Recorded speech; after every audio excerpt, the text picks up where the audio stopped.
Bible कहती, पतरस ने कहा, अपने भविष्यद्वक्ताओं की, अपने प्रभु के दासों की गवाही को ध्यान में रखते हुए परमेश्वर में चलो। उनकी शुरुआत देखते हुए और परमेश्वर ने किस तरह से उनको बढ़ाया, उनको देखते हुए तुम अपनी जिंदगी व्यतीत करो। इसहाक की मैरिज कैसे हुई थी?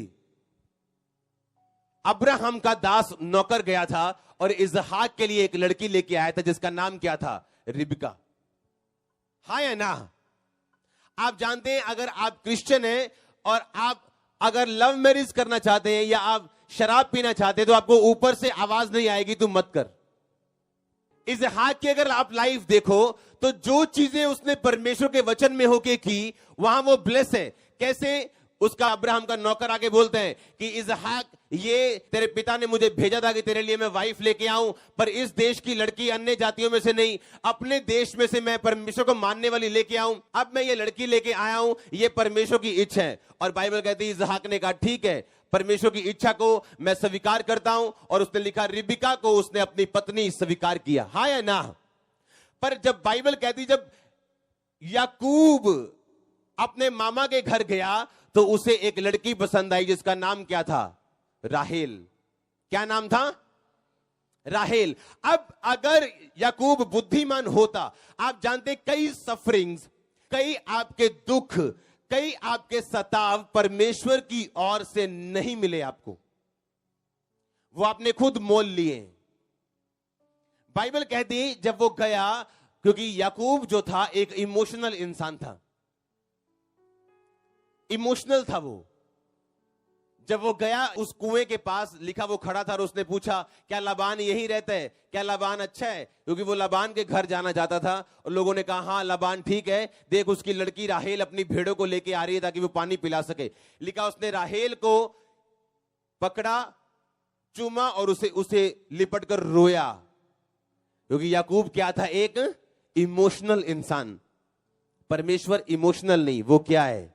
स्पिरिचुअल। अब दाऊद कामयाब क्यों हुआ या सुलेमान कामयाब क्यों हुआ?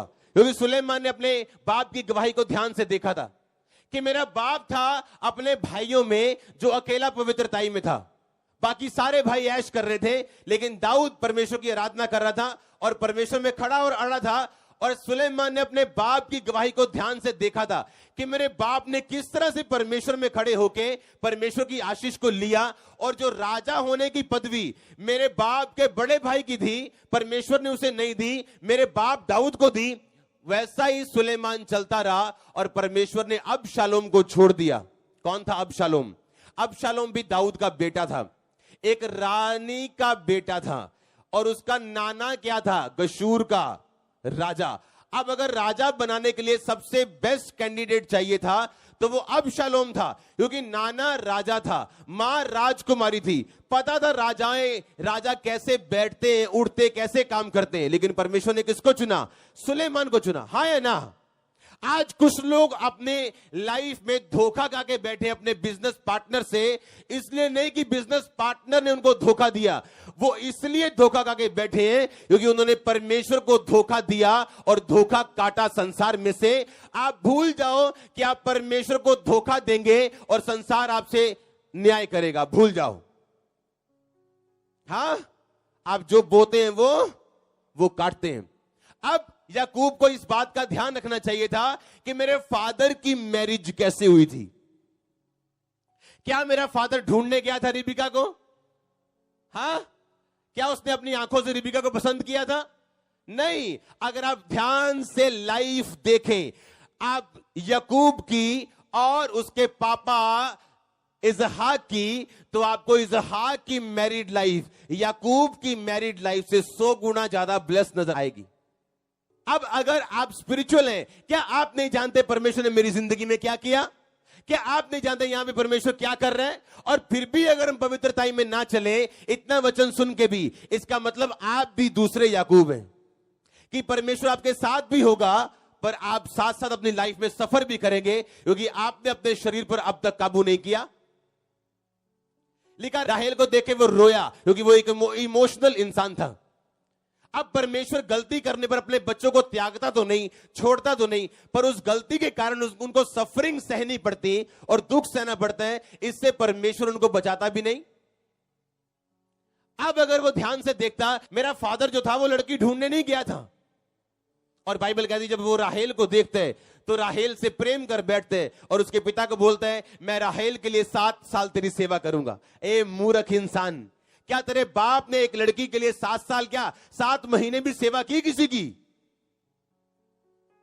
पर तू अपने मुंह से क्या कहते हैं कि मैं 7 साल तेरी सेवा करूंगा।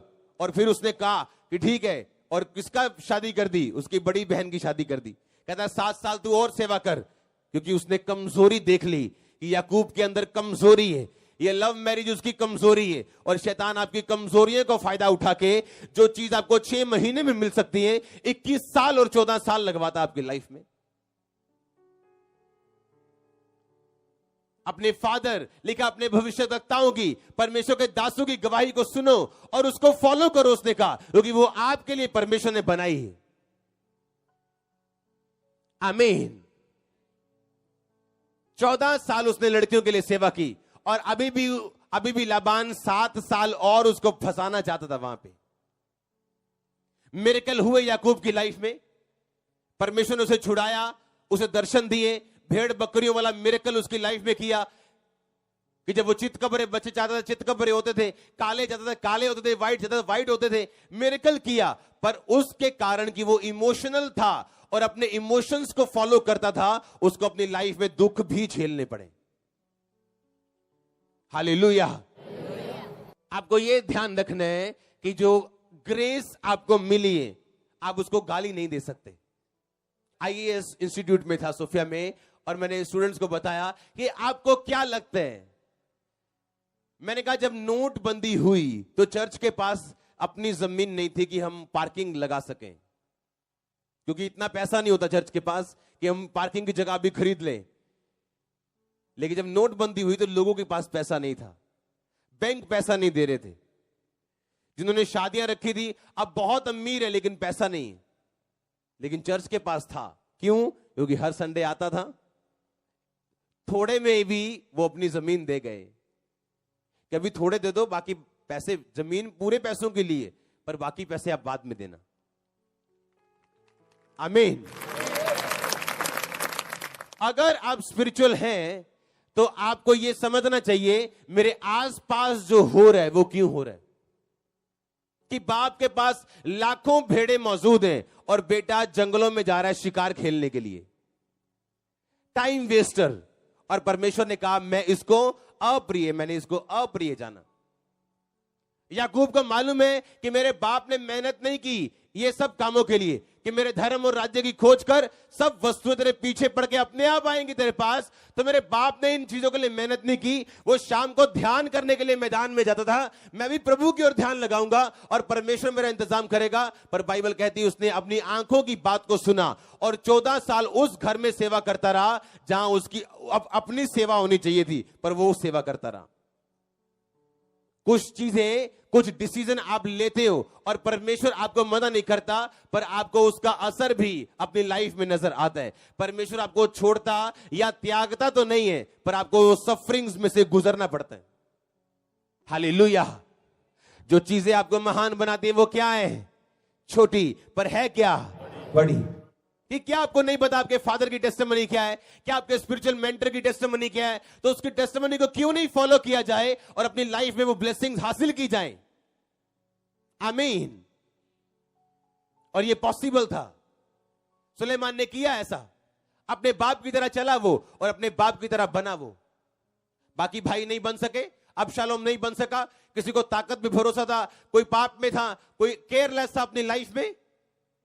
पतरस ने कहा उन भविष्यवक्ताओं को जो तुमसे पहले थे, उनका एंड देख के, उनकी शुरुआत देख के परमेश्वर ने किस तरह से उनको बढ़ाया और आशीषित किया, तुम भी उन्हें फॉलो करो और तुम भी उन गवाहियों को देखते हुए परमेश्वर में चलो। मैं ग्रेस रिलीज करता हूं आपकी लाइफ में, बिना सफरिंग के चलने की, राइट डिसीजन लेने की। आमीन। अगर ऊंचा और लंबा ये ब्लेसिंग आपकी है चर्च।